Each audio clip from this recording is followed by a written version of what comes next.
Next, we have the Irene Corbally Kuhn Scholarship to William Martin from NYU, presented by Jack Howard Potter, representing the Scripps Howard Foundation. As a documentarian, William has captured how climate change has upended the lives of women in Malawi.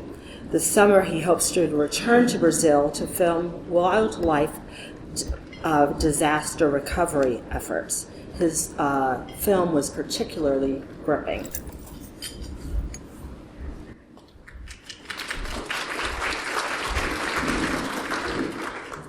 Thank you for the introduction. So I'm a video journalist as well as a photojournalist, which is why I found myself a year ago in Southeast Africa reporting on how climate change is a gender-based issue.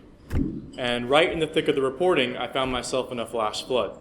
Slowly, the water was creeping up to the tires in the truck, and everyone inside was worried about what would happen if we succumbed to the water. We were fine.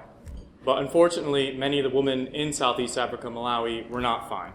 And over the course of the 100 interviews that I did with these women, we learned that they were participating in transactional sex in order to pay for their families and children because of the cyclical climate change effect of droughts versus floods.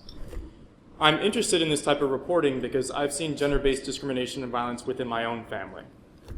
And so looking forward at the global implication of climate change, with the help of the Scripps Foundation and OPC Foundation, I will be reporting on what's happening to the Munduruku in northern Brazil, an indigenous community. They invited me to live with them last year for several weeks. As I embedded with the Munduruku, the fires also swept through their community and they lost most of what they know as part of their culture. Going back a year later, I'll be examining if they've faced a cultural genocide, if they've lost their language or culture, and that's quite powerful to me. I also, looking domestically, I'm very interested in issues in the U.S.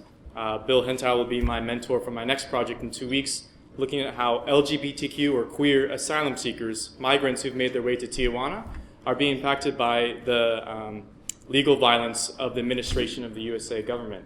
So I'll be looking at Otay Mesa, what's happening inside the facility, and what happens once they're released into the US into refugee shelter systems. So I'm honored to be here, and I'm especially looking forward to making connections and also finding homes for these stories to be published. So I thank you all, and especially Scripps. I appreciate it.